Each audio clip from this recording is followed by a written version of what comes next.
Greetings and welcome to another edition of The Pedal Shift Project. The Pedal Shift Project is a series of conversations, thoughts, and experiments on bicycle travel adventures. From tips and tricks to ideas on how to ride your ride, let's shrink the world by bike. Show notes and more are available at pedalshift.net, and you can email the show at pedalshift@pedalshift.net or text me at 202-930-1109, and check Pedal Shift out on all the socials as well. Hello, everybody, and welcome to the 418th edition of the Pedal Shift Project. My name's Tim Mooney. Thanks so much for joining. On this edition, it is the mysterious Oregon Coast Adventure takeaways, because with all adventures on this particular program, when they are in the rearview mirror, we always like to take a peek back before we move on. So on this edition, we marvel at the fun that James and I had on a fairly cursed tour of some of our favorite parts of the Pacific Coast. As you all know, probably hit the Oregon coast at least once a year, and this was no different, and it was fun and exciting, and it did not go as planned at all. I always wonder if people just skip the preview episodes these days, because I don't think that I've had a trip that has gone as planned in a long while. I think I've got one coming up that has very little chance of going sideways because it's a short trip and it just can't. But these longer ones, they have, this year in particular, we've had two major ones and they've both gone seriously sideways, but they both have been fun. And I hope that you have agreed. I certainly enjoyed really every bit of this, even when we were in like plan triple D at one point. It still was fun. And part of it was because I like riding with James and we always have a good time. And because the weather was pretty good and we just ended up doing things the way that they came about. And when you've got the flexibility, why get upset that I didn't end up getting to Brookings? It ended up being great. All right. So as usual, we have a bunch of takeaways. These takeaway episodes often are thematic in a way, because the takeaways tend to have some similarities from tour to tour. So if that seems to be the case again, it's just once again reinforcing the reasons why we do these adventures and how certain things that you take away from each tour and each adventure, they tend to rhyme. So here we go. In no particular order, the first one is bike prep is key, but stuff still breaks. Even a tiny crank arm pin can end a day. And that really was what happened here, or at least what we thought. If you go back and listen to, and you'll have to forgive me, I think that at some points in this, I wasn't really clear about what was going on at certain times, because it was just all mayhem when it was going on. At first, when James Crank literally dropped off the bike, our initial thought was it was that little tiny pin. It's very strange. I've never seen anything like it. I'm used to much simpler setups, but this particular crank arm had a pin in there, which made sure that it was set in. But as it turned out, while that was definitely bent, it's not clear to us whether that bent because it wasn't seated right, or if its bendiness meant that it didn't seat right, because it basically just rounded off the spleens in there. And that's basically what ended up happening. And we did, as we normally do, all sorts of different prep for this trip. Both of us traveled quite a ways. He came up from California. I came from the East Coast. But of course, there's only so much prep that can happen because stuff still happens. And his friend's bike first of all, shout out to James's friend for letting him borrow this really nice bike. I think there were times when we were good-naturedly saying, thanks, dude. Thanks for giving this crappy bike. But it was really a nice bike. It was really him to offer this to him. It just turned out that whoever put on that crank in the first place probably put it on wrong, we think, because it just wasn't seated right. Stuff breaks, and it's no one's fault, and things happen, and that's just what it is. The real takeaway here is you've got to recognize that stuff is going to break and things are going to go sideways. And there's certain things that you can do to be prepared for that. Bringing tools, things along those lines.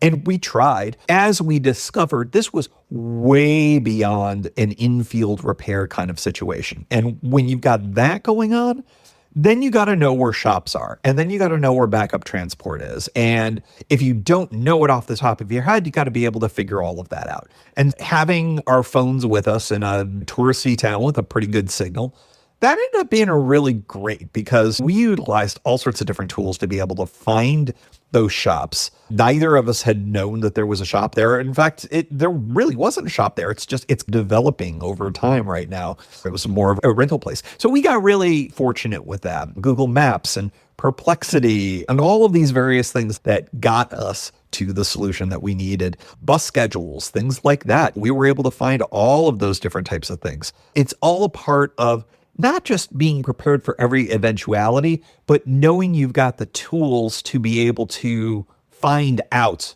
how to fix things too. That's also a super important thing. And the next takeaway, all of these are related. Have plans A through F ready. That may be overstating things, but be ready to iterate on contingency plans. Being flexible and quick to be able to pivot really can make a big difference. There were a whole host of things that were off of the mic, and I noted those things as we were going on, so you didn't have to hear all of these iterations that James and I were going through. It's okay, if this bus can't do it for us, or if we call and that place doesn't have the park, then we do this, and then we do that. I think that there is a point when you can overthink these things, but at the same time, I also think that it really, for us in this situation, this trip, the fact that we were quick to abandon a plan when we realized that there was something better, that really made a big difference. Now, one of the things off the top of my head is we're on a bus. We were going to go all the way to Portland. And then when we stumbled on the fact the 10th option in a list that Perplexity gave us said, basically get off way before Portland, get off in Beaverton. That saved us a ton of time. And it got us to the place that we really needed to go to in the first place anyways, because it was a giant parts store. And that was the place where we were going to be able to get that part that James really needed, the crank arm. And the fact that the dude installed it that day when he really didn't want to, that was another thing. We really relied on the kindness of others when they realized what we were doing and where we were going, that we weren't just in the neighborhood and just pushing to get our bikes fixed as fast as possible. It was more like, no, we really need this. That really helped. But at the end of the day, being able to recognize that you've got options, how good those options are, and being able to say, oh, I had chosen this one, but I think this other one is better based on new information. Man, that's a big thing. And that's a life lesson too, I have to say. All of us have opinions and thoughts about all sorts of different things. I think that it's really important to be opinionated, but to hold on to them loosely. Because when new information comes along, it is not a problem, I don't think, to change your mind on things. And I think sometimes people are a little too stubborn on those types of things, but that's outside of bicycle adventuring, and so we'll leave it at that. The next thing that came up, buses and ride shares can save tours. I'm going to give a shout out once again, and I do this often. The transit systems on the Oregon coast, different counties will run them, but they are linked together in one amazing patchwork that I just think does amazing stuff, not just for us in the bicycle adventure space, but for people in those communities. It really helps folks who don't own a car, folks who are on a fixed income, things like that. And then people who just like to be on buses. They're run really well. They've got good setups, and they really did an amazing thing to save our tours. The Coastal Transit, Ubers, they kept us going. We didn't use Ubers and Lyfts when we thought we would need to use them. We were able to rely largely on the public transportation, but it was there when we potentially did need it. And that was a huge thing. So don't forget that stuff exists and utilize that when it can fix problems. That's my biggest takeaway from there. But the ability to be able to go back and forth from Portland to the coast and back, it just was really fantastic. Shout out to funded mass transit. It just makes a big difference. Next one up. Greatest hits can still feel fresh. Look, I'm going to give a shout out again to Cape Lookout, South Beach State Park, the city of Newport. I love all these places. Yachats, didn't get to spend as much time in Yachats as I would have liked in the past, but we got to spend some time in Yachats now. So It's really awesome when you can go back and revisit places and still end up having new good experiences. And that certainly was the case. I don't think that, I will say this. I remember once on an Oregon coast trip, there was a person, and I said, "Oh, yeah, I like to come to Oregon every year." And he said, and I don't begrudge the statement, "Man, there's just so many places I want to see. As in, I'm going to do this and then I'm going to move on." No disrespect at all for that opinion. But at the same time, I love going back to familiar places to remix it and do it a little bit differently. And that's been the case for almost every single Oregon trip. That is for sure. It was nice to go back to familiar places, but it was nice to do different things. Normally in Newport, I end up at Brewers on the Bay, but no, we ended up at that other place. What was it, Brewer One or Newport One or whatever it was? Different vibes, different thing, and it fit what our desires were differently than a place that I absolutely have loved in the past, but it doesn't mean that ruined the trip or changed the trip. It was just different, and I really like that. So greatest hits can still feel fresh. Weather is the next one. Weather shifting. I'm on record for saying that the climate shift in Oregon is absolutely a thing. When I lived in Portland in the mid to late 90s, it did not get hot. And now it is frequent that triple digits is a thing in summers. That is just a thing. You can go back and look up the data. It has changed for sure. I am now starting to see it changing on the Oregon coast as well. It used to be you could pretty consistently bank on it being cloudy or foggy for the first part of the day, and then maybe the sun would break through in the summer, and it would make for really comfortable riding. That isn't happening as much in my experience in recent years. Now, weather is not climate, as many of us know, so your data points do have to reflect broader amounts of time on all of this, but I can't ignore that it's become much sunnier and a little bit warmer on the coast during the summers when I've been there in recent years. And that ends up being less fun for me because I love me a nice, cool, cloudy day for riding, as I have said for years and years on this pod. And so it's really interesting that although the summers are typically the time when a lot of people want to go on the Pacific Coast route, I'm wondering if it's worth considering a shift for me into more of a shoulder season and putting up with a little bit more potential wet weather to get back to that kind of weather that I tend to like, which is a little less sunny, a little less warm, a little less sun exposure. That would be pretty good. But in any event, I did catch, and James and I did catch a really classic foggy day in Yachats, which was just perfect. And we caught a day with just awesome tailwinds. And those are the classic bits of riding on the Pacific Coast that I really, truly love. So the weather shifts have been, I think, to the detriment of summertime riding, but I'm going to investigate maybe some other times of year to test things out. You may remember way back in the day, I will call it way back. I did an April trip. That was cold and rainy, and that was not ideal. That is a little too time shifted. So I wonder if a May trip is a better idea. I wonder if an October trip is a better idea. But things I'm really looking into for shifting that weather paradigm that seems to be happening right now. Next one up from a takeaway, shorter mileage is more joy. It was not our intention to do 25-mile, 30-mile, 40-mile days. We did manage to get, I think, a 55-mile day in there, which is more typical. But as time has gone on, and part of it is I just have not been in great bike shape. And I hope that starting really next year, that's going to change. And there's all sorts of different reasons for that. But I intend to be in better biking shape for permanently. But the shorter mile days were really fun. And I think that there's a lot to be said about, and I think this has been a theme of the last couple of years, maybe. It's like, we do this for fun. We don't do this to say, oh, I used to be able to go from Portland all the way to Brookings and I could do it in 5 days or whatever, 6 days, 7 days, whatever it is, at 50 to 70 miles a day. And that's what you're supposed to do. And if you're not doing it, you're doing it wrong. I've abandoned that as a thing. I don't have to do the whole entire Oregon coast or go bike every square inch from Portland to San Francisco or San Francisco to LA or whatever, to be able to have a good time and to be able to have a good adventure. I think I've proven it through the years to myself that, yeah, you could do that. You absolutely can. The e-bike is another thing that's going to extend mileage and things like that. But these shorter mile days, man, we had a blast.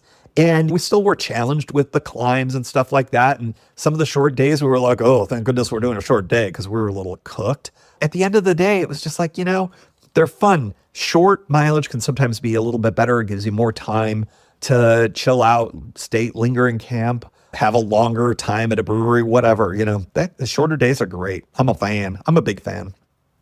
Got a few more left here. Hydrate and fuel early and often. There was at least one day where it was very explicit that I was cameling up, drinking a ton of water before I rode. I was being really good about drinking and eating as I was going on. Red Bulls specifically timed, so utilizing caffeine as a tool, not as a food group. That all really made a big difference. But I have to say, hydration is just such an important thing. And it's so easy to get out of hydration. And then your body will do some things that will impact your performance and how you feel as well. And as I've demonstrated through the pod for the last couple of years, when things go sideways, man, you just don't feel good. You can't ride as long. Yeah, it just is a drag. So really focusing, especially as I'm not as young as I was when I first started this show. The body does not react the same way as you age. And so you just got to react to that. And for me, it seems to be hydration is a big deal with that. I'm focusing more on water rather than sports drinks, although they certainly have their place. By the way, I think I had mentioned that I had purchased and lost these what were they called? They're in the other room, so I don't have them. They're chewable electrolyte tablets that a listener had recommended, and I thought they were great when I tested them out, but I didn't have them for this trip. And they have a little touch of caffeine in them too. And I did find them, they were just buried in my kitchen someplace. So I'm excited I've got them. I will use them for a future trip, but I think that drinking my electrolytes upset my stomach. And so I'm excited to try those out in future trips. So I'm glad I found them, and I got to make sure I put them with my bike stuff, not randomly in my kitchen, because that is a good way to lose them. Hotel nights is our next takeaway. Hotel nights reset morale. Lincoln City, Yachats, and Florence. We stayed at these kind of hole-in-the-wall style places. The tiki-themed one, the one in Yachats had a view of the ocean, of course, but it was all fogged in, so we couldn't see it. But that was totally fine. And I love I like a nice hotel, don't get me wrong, but in a bicycle travel focus, I don't know, the little hole in the wall kind of places. You don't need to spend a ton of money, and it's a great reset. And when you're traveling with someone, those costs get defrayed. And so when James and I have traveled together, you'll probably notice there's more hotel nights than a typical me solo tour. Part of that is the defrayal of costs. Sometimes it's just, let's do a hotel. Let's do that.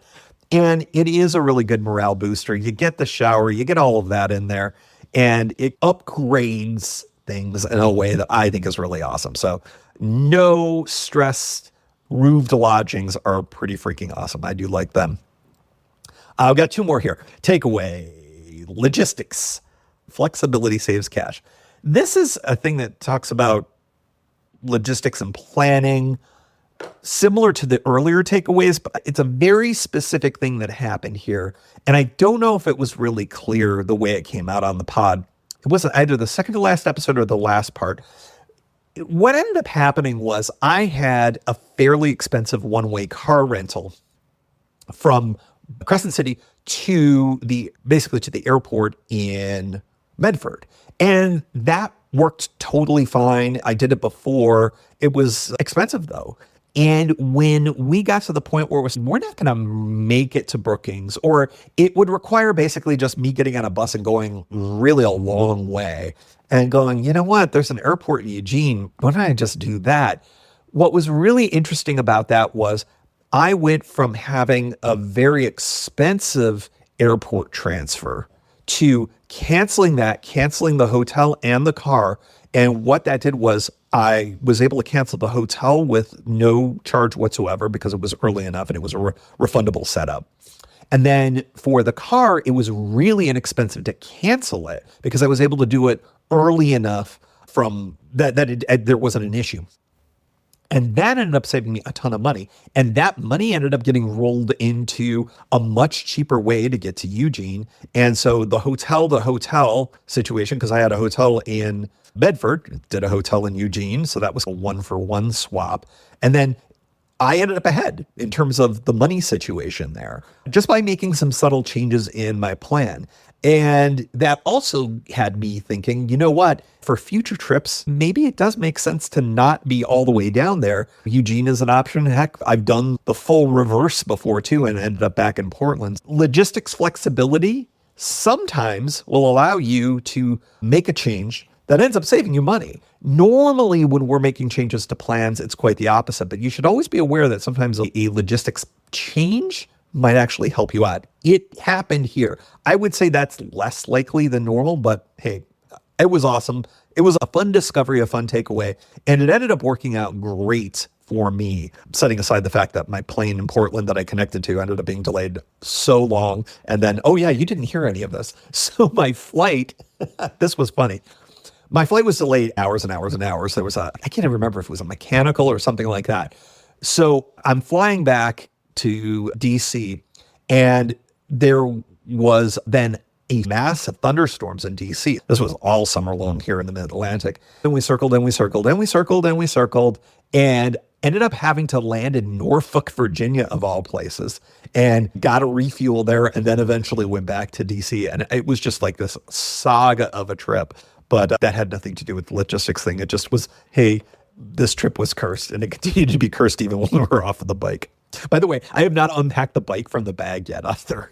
We are literally like, I think a couple of months later. I've been just riding other things instead of that bike, but funny. Anyways, one more takeaway here, and that is obvious, and I think it's been thematic throughout all of this. Ditch your perfect plan. Be ready to just say, I am going to do something different. Embrace your detours, embrace improvisation. Make sure that is part of your adventure mindset and your fun, because that really makes a huge bit of difference for how you let the trip come to you and how you let the adventure come to you. And I think James voiced this specifically, if we were so locked into what we originally sketched out, this would have been bad. We would have been really unhappy with things. But instead, we're just, no, this is the trip that we're getting, and so let's embrace it. And so I hope it was pretty clear, and I think we were pretty explicit about it, that we were just having a blast, despite the fact that we're like, okay, night 3 here in Cannon Beach. And it was a perfectly fine campsite, but certainly wasn't some of the nicer ones that we had wanted to be going to. We certainly didn't get in all the riding that we wanted to either, but it ended up working out. Embrace fun, improvise when necessary, and just go with it that way. That's it. Those are the takeaways there. Bike prep is key. Have plans A through F ready. Buses and rideshares save tours. Greatest hits still feel fresh. Weather's shifting. Shorter mileage equals more joy. Hydrate and fuel early and often. Hotel nights reset morale. Logistics flexibility saves cash sometimes, and ditch the perfect plan. So yet another great fun trip in the books, and I've got one more mini trip left. No, I shouldn't say that. I've got 2 adventures that I'm planning on hopefully sharing. Unfortunately, I had one that was supposed to happen that did not. We'll talk more about that, but I've got probably 2 more, hopefully, adventures that'll make the pod for the remainder of the year. And those will be coming up reasonably soon.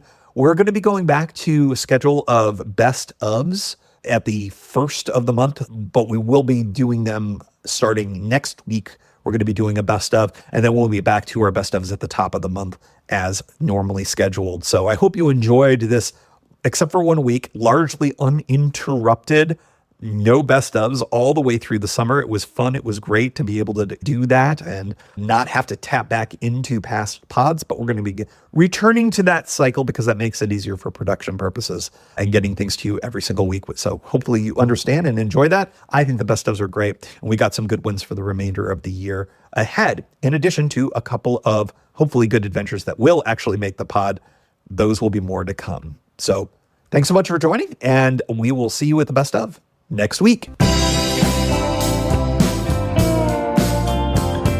Thank you for joining. You can find Pedal Shift at pedalshift.net for more great bicycle touring content. You can hear the Pedal Shift project through Apple Podcasts or your favorite podcast app. Opening music courtesy of Jason Kent off his self-titled album. The track is called America. Check out his band Sunfield's latest release, Mono Mono, wherever cool music is available.